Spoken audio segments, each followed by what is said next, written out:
Bonjour à tous et bienvenue pour nos interviews des femmes inspirantes. Nous sommes en présence de Francine Pénove, qui est fondatrice de son propre studio, le Loft sur Bordeaux, et qui est praticienne en méditation et en yoga. Donc bonjour Francine. Bonjour, enchantée.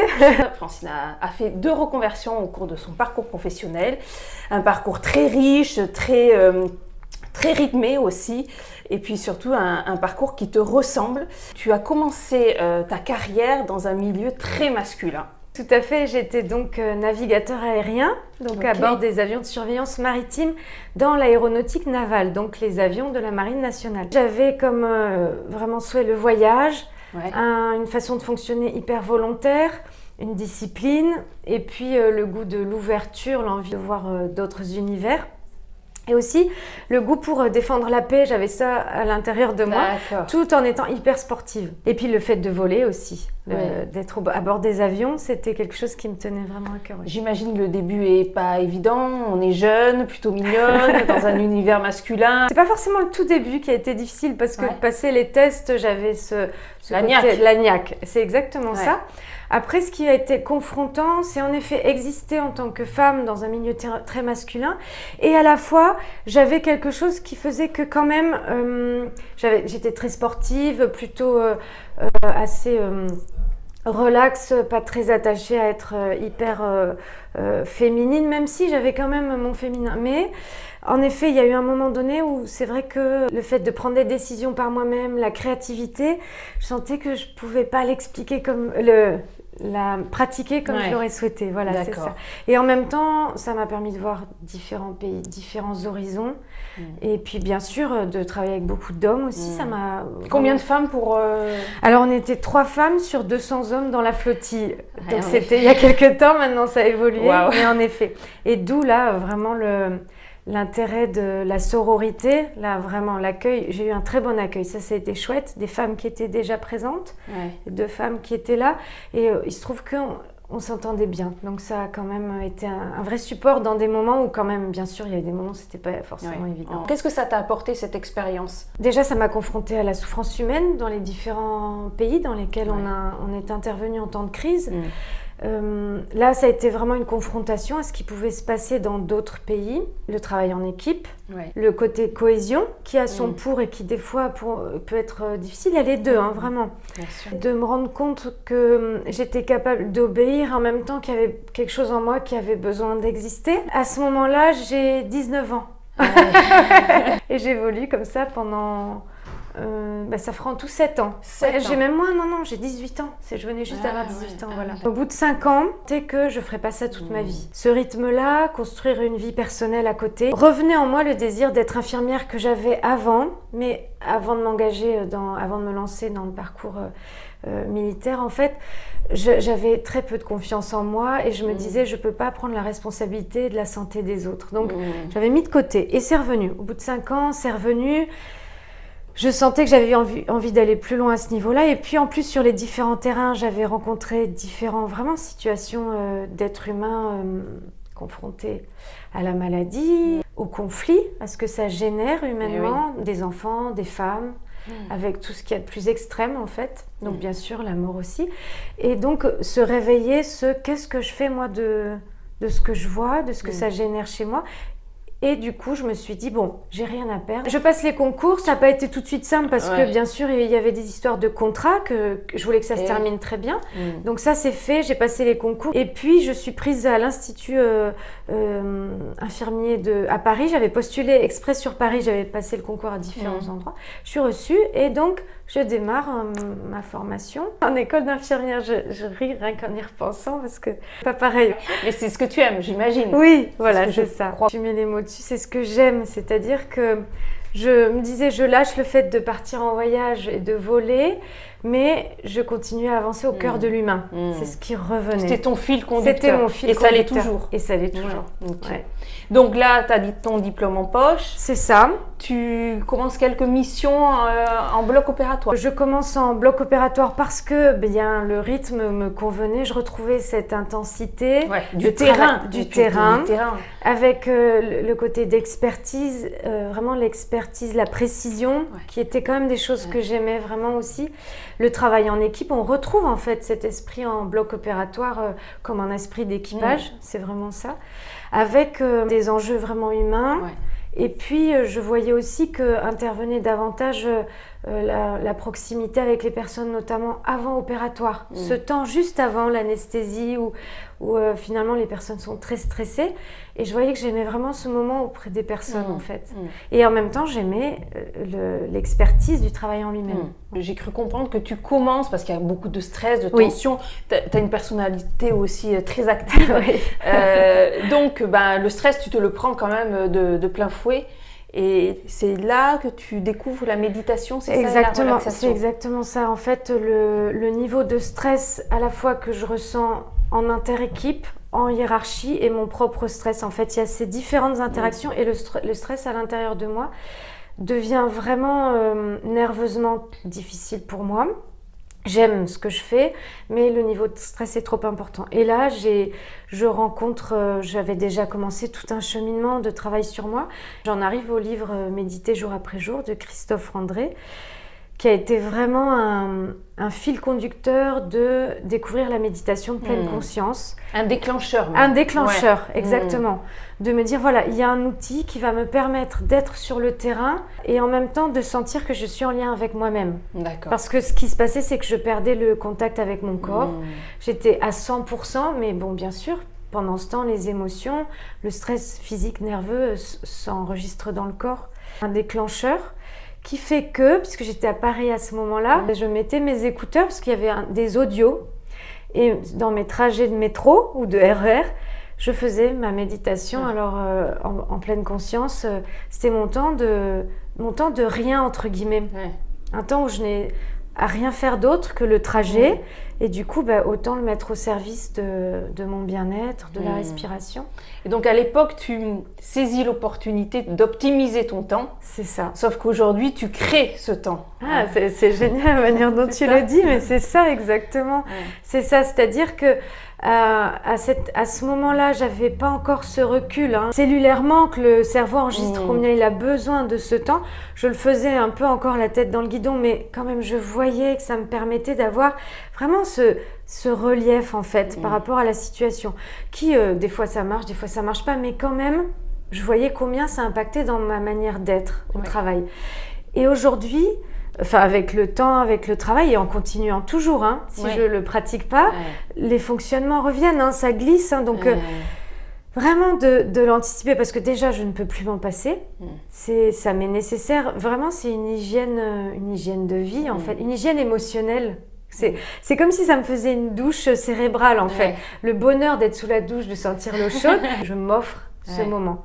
Alors il y a des fois je suis plus fatiguée ou nerveusement ça vient moins facilement, mais je sais que je ne peux plus m'en passer. Ça va durer au total 7 ans. 7 ans. Voilà, 7 ans où je suis passionnée par ce que je fais. Et en même temps, le goût de liberté revient comme un petit peu quand c'était au niveau de l'armée.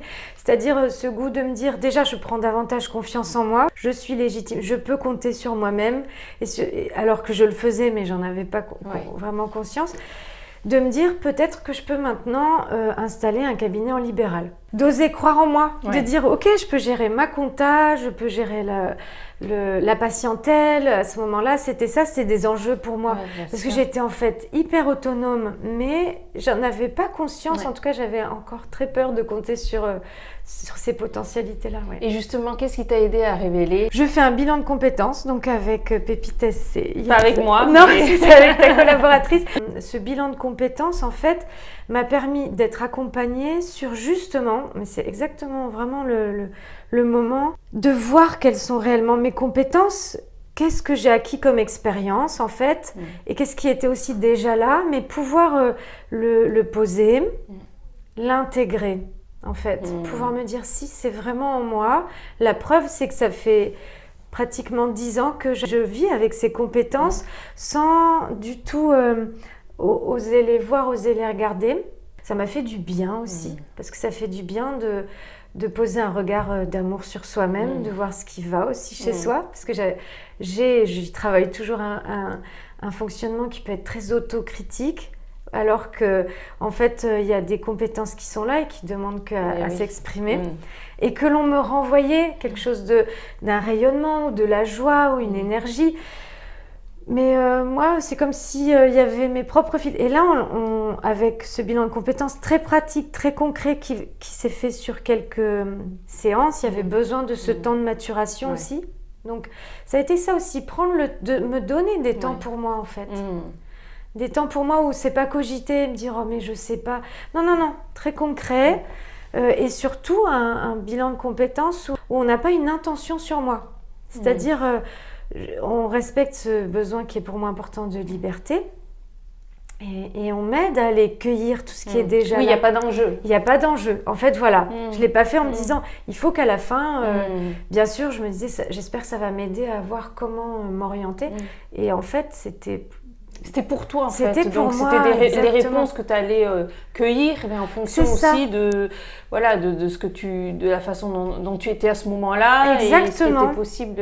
C'est ça, exactement ce que tu dis, de la façon dont j'étais à ce moment-là, parce que ça vient résonner vraiment avec mon histoire. C'est que je vois, et mon parcours atypique Le Monde, c'est que je crois, et je le dis à chaque fois aux participants, je crois vraiment que l'on est en chemin. Apprécier le chemin déjà parcouru. Regarde tout ce qui a déjà été fait, en fait. Regarde, en fait. Donc, je suis émue en le disant parce que c'est très chouette de pouvoir se poser avec ce regard bienveillant et du coup, de prendre conscience de qu'est-ce qui était si important déjà dans ma vie et dont je ne prenais pas du recul, c'est-à-dire, bien sûr, la santé.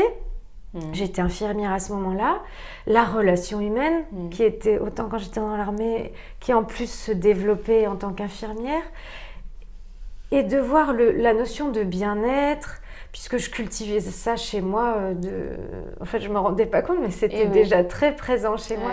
Mais parce que c'était naturel, donc pour toi, ce n'était pas forcément quelque chose à mettre en avant. C'est ça, pour moi, c'était normal de fonctionner comme ça, d'avoir envie de sentir une bonne odeur, le lien avec la nature, la notion de prendre du temps en silence. Ça, j'en ai toujours eu besoin, même si je ne le faisais pas si officiellement, mais même quand j'étais dans l'armée, j'adorais ces moments où je prenais un temps de silence et après je retournais dans l'équipe. Et ça, c'était déjà là en fait. Mais j'ai pris conscience que c'était très important pour moi, grâce au bilan de compétences en fait. Ouais. Et donc suite au bilan, quelle est la suite ? Prenant conscience de tout ça, il y a quand même des changements qui se mettaient en place. Je me disais que c'est important que je vive de ce qui me passionne. J'ai décidé de me mettre en priorité à ce moment-là. En fait, donc de mettre en place les formations, mais que je faisais pas en me disant je vais faire professeur de yoga ou praticienne en méditation. C'était si important pour moi et j'ai eu envie d'aller creuser. Donc j'ai pris tous les moyens financiers, géographiques. Donc je suis partie. Tu t'es donné les moyens. Je me suis donné les moyens. Ouais. Mais ça a été assez fort à la fois pour l'entourage, mais c'était tellement important pour moi de me mettre au centre de ma vie. Ce qu'on appelle l'alignement. L'alignement, exactement. D'aligner mon corps qui en plus me le signalait largement. Je pratiquais donc déjà la méditation. Le yoga était aussi rentré dans ma vie. En même temps que je faisais le bilan de compétences, je voyais que le yoga, plus ça allait, plus j'intégrais des pratiques de yoga avec des applis. Et je voyais donc que c'était important que je m'en serve, mais j'avais besoin en effet de me former pour moi, d'aller plus en profondeur, de faire ma propre pratique. Et c'est comme ça que je suis partie me former au Canada, aux États-Unis, et puis je me suis offert un temps où je travaillais pour l'Institut, où je me suis formée aux Bahamas, où je me suis donné aussi un environnement de bien-être, évidemment, le soleil, le corps qui souffle. Et en même temps, j'enseignais en anglais, ce qui est pour moi une langue que j'aime beaucoup, parce qu'elle me permet de parler directement au cœur en enlevant les filtres du mental. C'est quelque chose qui est très instinctif chez moi. Et du coup, d'enseigner en anglais, de continuer à me former moi, d'être vraiment en contact dans un environnement où les personnes sont aussi en formation, c'était vraiment très enrichissant. D'accord. Et donc voilà, je voulais aussi avoir des formations stables en me disant, si je veux enseigner, que ce soit valable en fait, que je l'ai déjà pratiqué sur moi, ça c'est très important pour moi. Voilà. De proposer quelque chose que j'ai déjà fait sur moi. Je reviens sur Bordeaux 2016, puisque il y avait eu le bilan de compétences, le départ à l'étranger, les formations, les voyages bien sûr, parce que aussi j'aimais ça, c'était allié tout cela. Et je reviens, en revenant, puisque je pratiquais déjà le yoga sur Bordeaux, il se trouve que me sont proposés de donner des cours en studio, j'en ai parlé, j'ai dit que j'avais passé mes formations. Ça s'est fait vraiment au retour, ça s'est trouvé, voilà, ça s'est fait. Et depuis, donc, tu pratiques et tu en vis. Je me suis installée en tant qu'auto-entrepreneur dès que je suis rentrée pour donc pouvoir bien sûr l'enseigner en étant installée. D'abord en studio, avec donc mon statut d'auto-entrepreneur. J'avais pris confiance que je peux gérer ma comptabilité. Ça y est, ça c'était fait. En fait, le métier d'infirmière libérale m'a permis de débloquer, en fait, de me dire, mais oui, en fait, je peux le faire. Je ne pouvais pas imaginer que je pouvais gérer moi-même mon entreprise. En fait, c'est ce qui se passe là, en fait. Tu interviens en entreprise ? J'interviens en entreprise. C'est important pour moi parce que moi-même, je viens du monde de l'entreprise et que j'ai pu toucher à la fois dans mon corps, à la fois psychologiquement, les enjeux nécessaires dans une entreprise, donc de chiffres, de pression, de bien-être, de travail en équipe et l'importance en termes de hiérarchie, ça touche tout le monde. En entreprise, on se retrouve tous sur le tapis, là, on a tous ce besoin de souffler, on retrouve des personnes qui viennent avec quand même du stress important. J'ai beaucoup de plaisir à le faire en entreprise, oui. En atelier aussi qui sont demandés lorsqu'il y a des séminaires en entreprise. À ce moment-là, on est plusieurs à intervenir. Par exemple, une pratique de méditation et de yoga. Et puis, il peut y avoir des ostéopathes qui interviennent. On a cette approche aussi, moi, ce qui est de mon travail en tant qu'infirmière, toute cette connaissance du corps et de mon cheminement personnel, de tout ce qui est troubles musculo-squelettiques qui interviennent au travail. Et puis récemment, tu as créé ton propre studio, le Loft sur Bordeaux. C'est ça, exactement. Ça, où tu proposes des cours individuels, collectifs et voilà, sur plusieurs registres. En fait. Exactement, à taille humaine. Pour moi, c'était important de pouvoir permettre de proposer des cours qui sont personnalisés. Donc ça s'intègre à la fois pour des personnes qui ont déjà une pratique et qui ont besoin un petit peu d'un coup pour se réénergétiser, s'encourager dans leur pratique. On a tous besoin en fait. On a besoin les uns des autres, voilà, vraiment. Et puis moi, c'est quelque chose que j'aime vraiment faire, et notamment en termes de yoga nidra. C'est quoi le yoga nidra? Est-ce que tu peux nous expliquer? Oui, avec plaisir. C'est une pratique que j'aime beaucoup, qui consiste à être vraiment en posture allongée. Le corps n'est plus du tout sollicité. Une pratique de relaxation profonde, où ce qui va être en fait mis en place par différentes séquences dans le corps avec ma voix qui accompagne. La personne va être guidée en fait dans la pratique, une séquence avec différentes zones du corps qui sont choisies en fonction de ce qu'elle souhaite travailler. Elle vient et on adapte vraiment en fonction de son besoin, et qui va permettre d'amener au corps une relaxation très profonde. Le corps est en état de sommeil, on l'appelle le sommeil du yogi, tandis que la conscience, elle est vraiment présente, et elle aussi au niveau de différentes zones cérébrales qui vont s'approcher de l'état de sommeil, mais juste à la limite en fait. Donc c'est pas comme si on était complètement en éveil, en méditation assise, et qui va permettre en fait une relaxation très profonde, vraiment un moyen d'être acteur de son auto-guérison, d'accompagner son chemin de vie en fait, vraiment. Et à la fois de créer un espace, en fait, ça aide vraiment en termes de créativité, tant dans le domaine artistique que dans la créativité dans le travail. C'est-à-dire prendre du recul, en fait, se donner un espace de recul, parce que dans cet état de conscience modifié, viennent des choses. On n'y va pas avec l'intention en disant « je veux », c'est les choses qui viennent, en fait, les propositions qui viennent. Voilà. Donc le lâcher-prise est vraiment...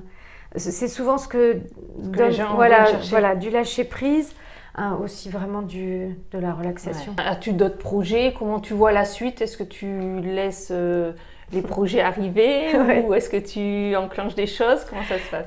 C'est chouette que tu dises ça, en effet, laisser les projets arriver, parce que c'est aussi ce qui se met de plus en place dans mon cheminement aussi. C'est-à-dire que plus je suis moi-même et je fais ce que j'aime, plus...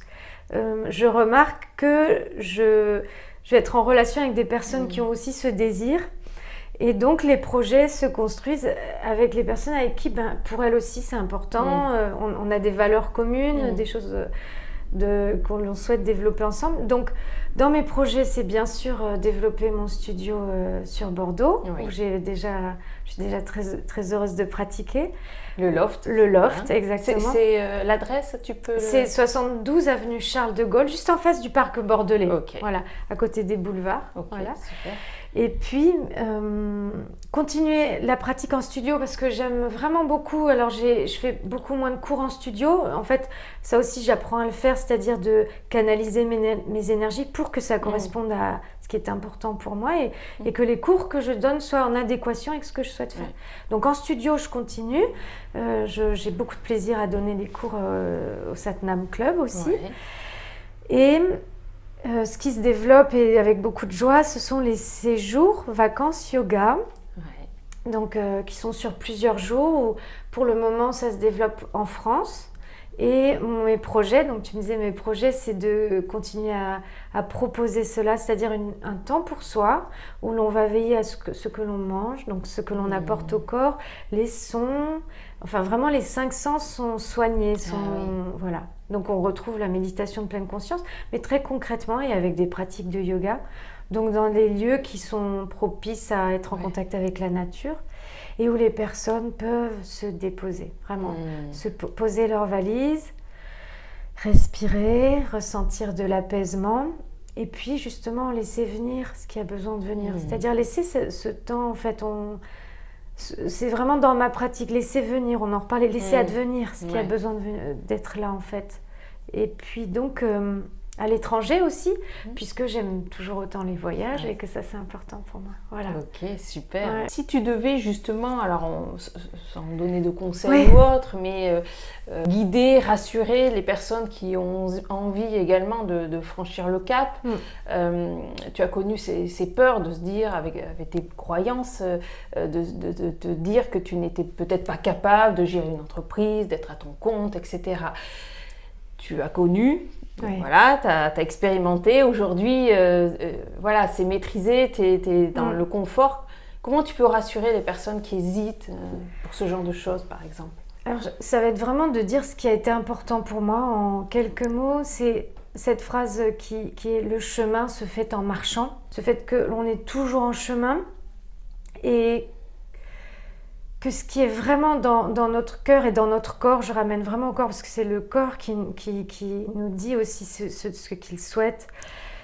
Les choses se font, vraiment à un moment donné, il y a vraiment des moments de questionnement. C'est en traversant ces phases qui sont les plus... où on se dit mais ça va être comment ? Que justement émerge, comme on dit, l'aube vient après la nuit, qu'émerge l'essentiel en fait. Et du coup... que l'on va l'exprimer et que les rencontres vont se faire. Encore une fois, ça c'est important pour moi, on n'est pas tout seul, même si on est auto-entrepreneur. Vraiment, je peux le dire, que ce sont les rencontres qui viennent soutenir les projets qui vont faire qu'on va dire ok, tiens, on pourrait faire ça en entreprise. Les rencontres aussi, vraiment. Les rencontres des personnes qui ont envie d'avancer. Très, très clairement, là, qui ont envie de se donner les moyens aussi. Et en même temps avec beaucoup de bienveillance, c'est-à-dire qu'on sait qu'il y aura des moments de doute, voilà, et qu'en tant que femme aussi, parce que ça c'est important pour moi, c'est se respecter dans nos rythmes, dans nos cycles, dans nos rythmes, et plus on en tient compte, plus on est efficace en fait. Ça, je peux vraiment le dire de par...